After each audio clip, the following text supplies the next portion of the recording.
Apocalipsis capítulo 3, verso 14.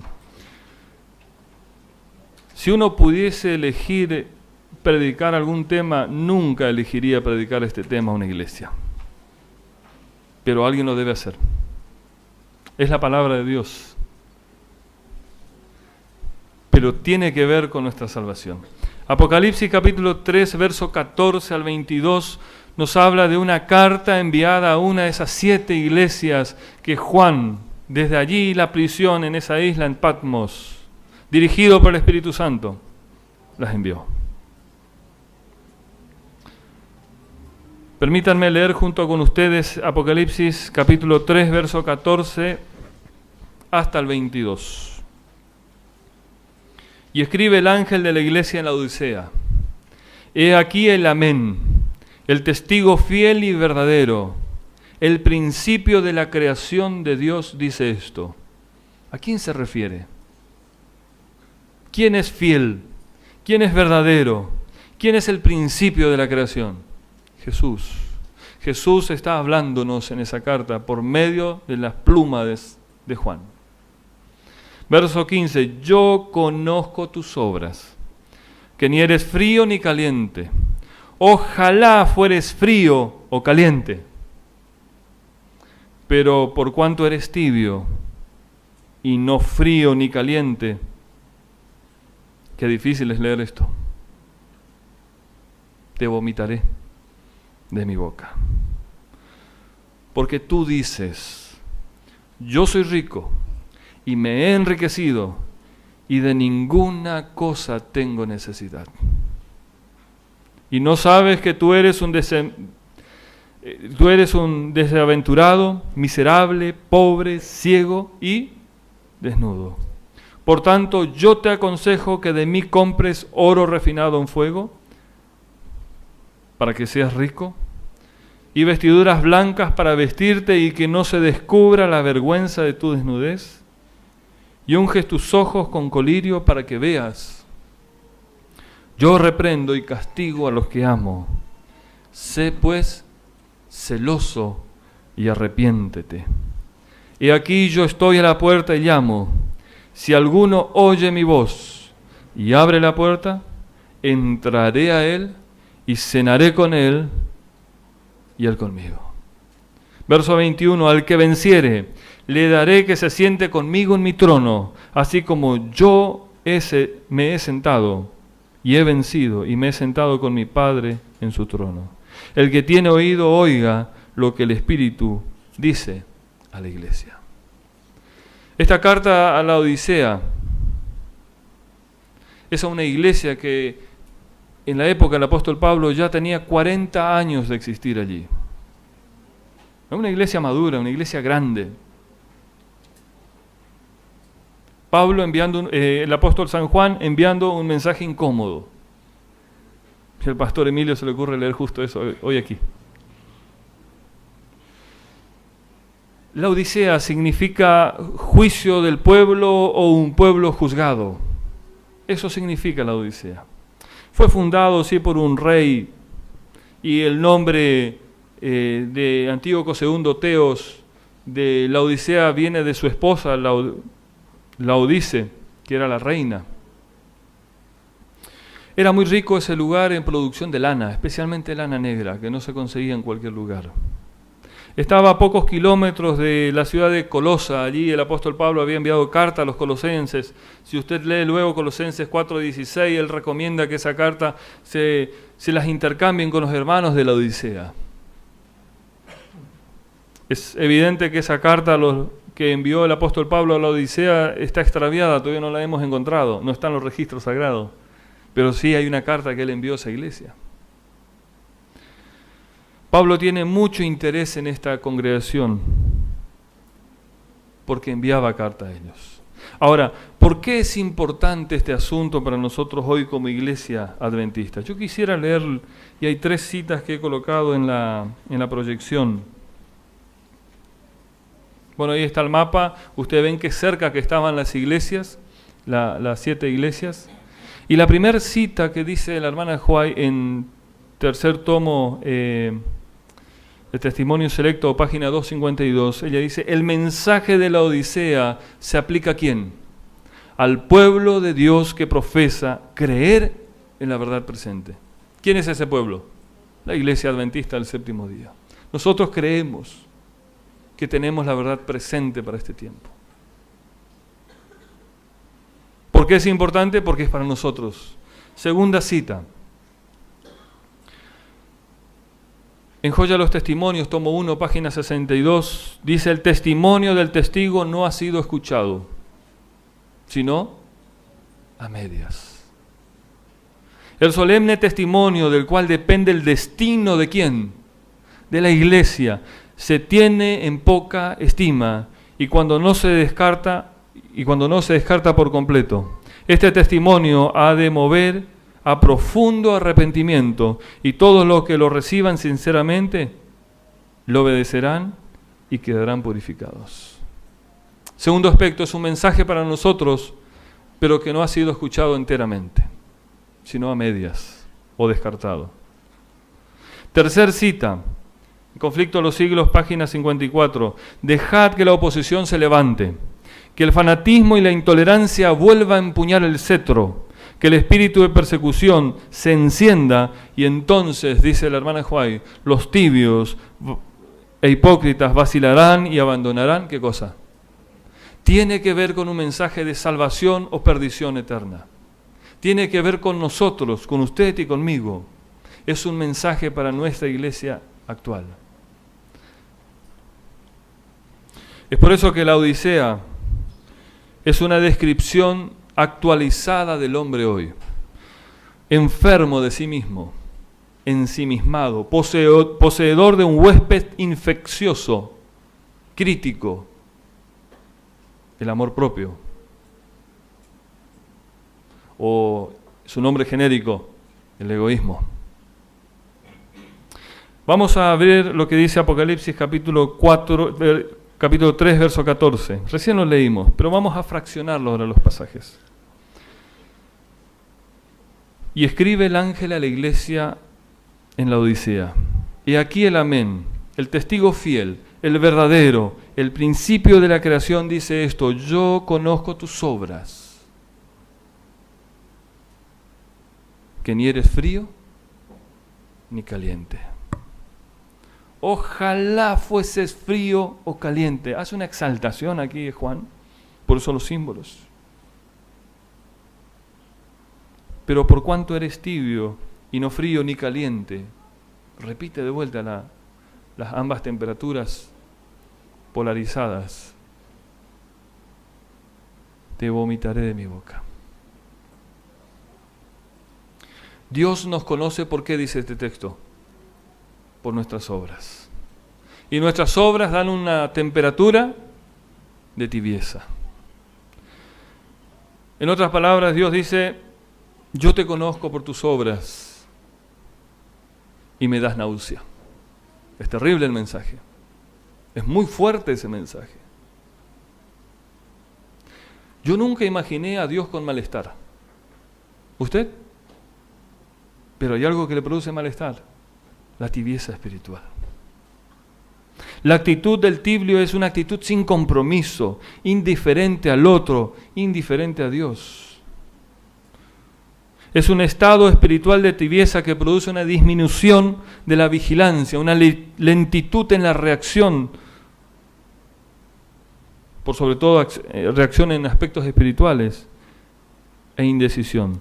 Si la iglesia laodicense fuese fría, el Espíritu Santo tal vez podría convencerla más fácilmente de su peligrosa situación.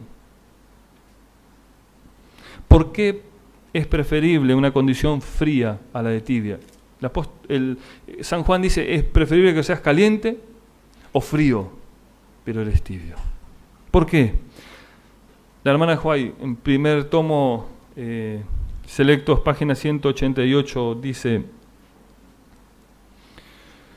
al Señor le agradaría que los tibios, que creen que son religiosos, nunca hubieran mencionado su nombre. son una carga continua para los que anhelan ser fieles seguidores de Jesús. Continúa diciendo la hermana White, son una piedra de tropiezo para los incrédulos.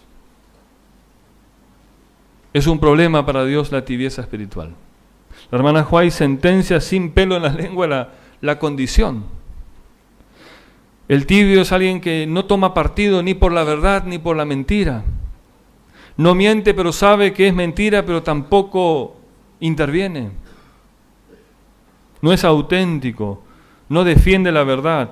Es más, él siempre piensa y dice, el problema es de otro, no es mío. Es indiferente, es apático, es indeciso, es un hombre light. Es un ser autoengañado. ¿Recuerdan que la visión de la odicense es yo soy rico? No tengo necesidad. Pero ¿cómo nos ve Dios a nosotros? Muy diferentes. Tal vez usted conoce algo de historia. Otto Adolf Eichmann. Teniente coronel SS de la nazi. Sobre él pasaban los vagones repletos de judíos para la solución final. ¿Cuál era la solución final? Matarlos, cámara de gas.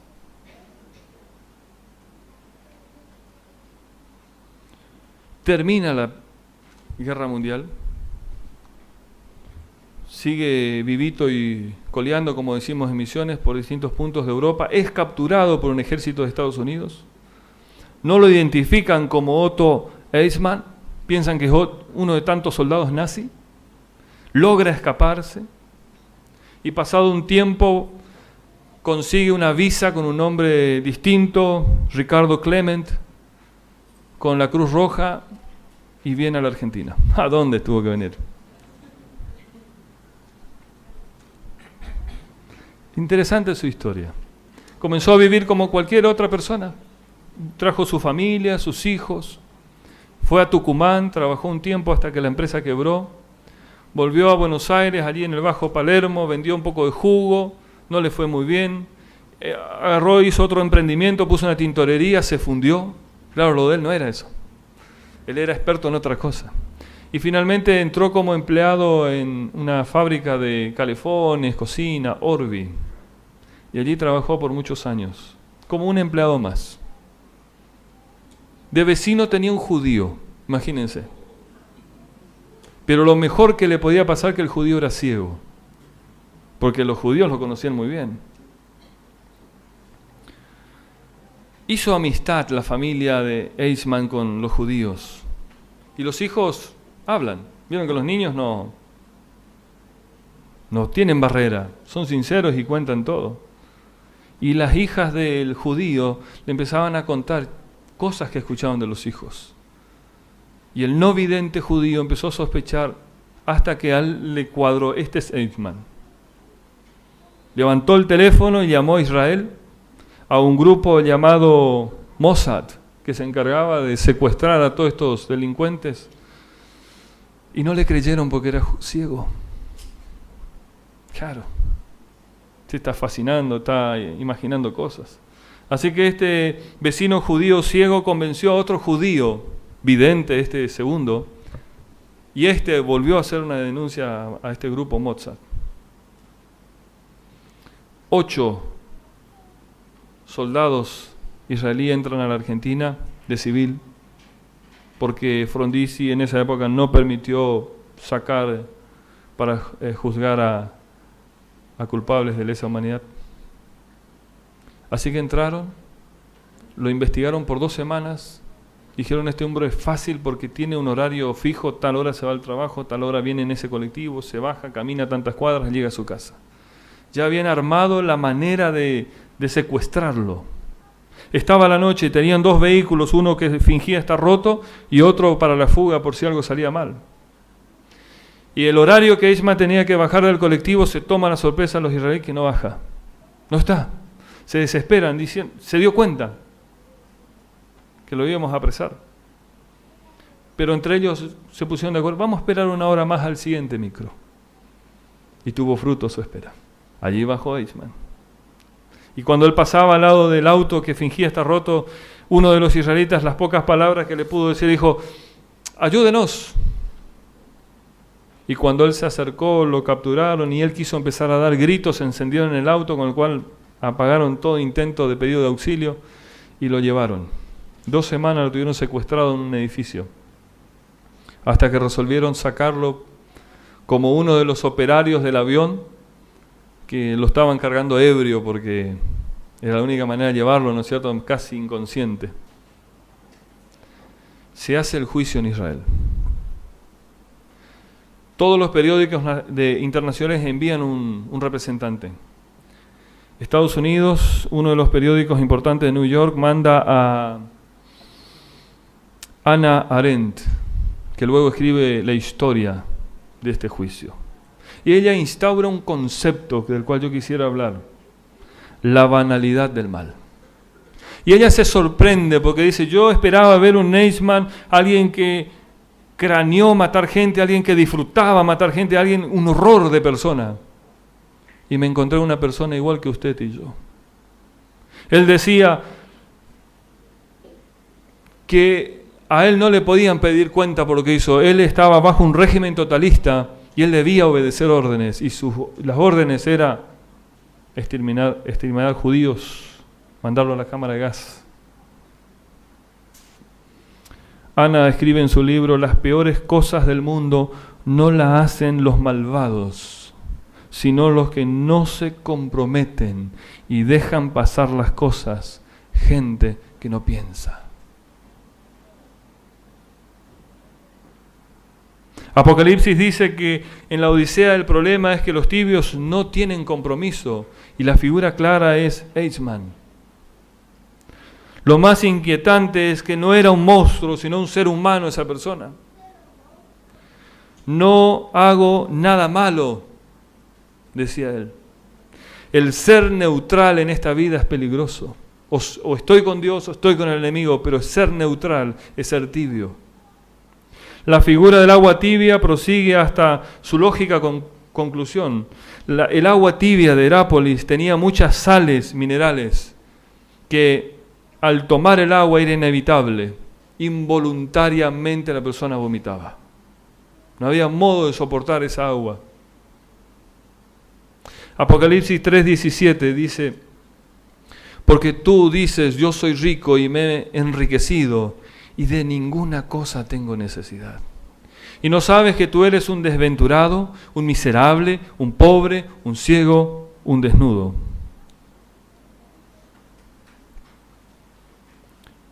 Estamos enriquecidos porque hospedamos la peor enfermedad, el egoísmo.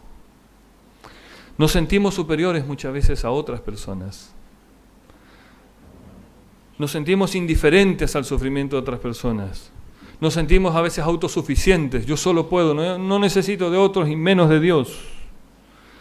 A veces nos creemos anticuestionables. Nadie puede cuestionarme a mí. Intocables, importantes. He escuchado esto más de una vez. Yo soy adventista, pastor, y yo conozco mucho. Y de ningún culto o semana especial necesito. Yo no necesito de consejos, sugerencias, menos de una disciplina eclesiástica. Y si se la aplica, yo tengo el número del teléfono rojo. Caemos, el laodicense cae en la idolatría, rendir el culto a yo. Me molesto con facilidad cuando otro piensa distinto. No lo tolero. Dios nos ve a nosotros de manera diferente. Él nos ve desventurado, Él nos ve miserable, nos ve pobre, nos ve ciego, nos ve desnudo. Dios nos ve tan enfermos de nosotros mismos que no nos damos cuenta de la miserable situación que tenemos. Ahora, ¿cuál es la medicina para la Odisea? Apocalipsis 3:18. Por tanto, dice el texto sagrado, yo te aconsejo que de mí compres, ¿qué cosa? Oro refinado en fuego. Lo que podemos hacer nosotros es reconocer nuestra situación y solos no la vamos a poder solucionar. Debemos comprar oro refinado en fuego para que seas, ¿qué? Rico, porque en realidad creo que soy rico pero soy pobre. Y vestiduras blancas para vestirte, para que no se descubra la vergüenza de tu desnudez. Y unge tus ojos con colirio para que veas Yo reprendo, dice Dios, y castigo ¿a quién?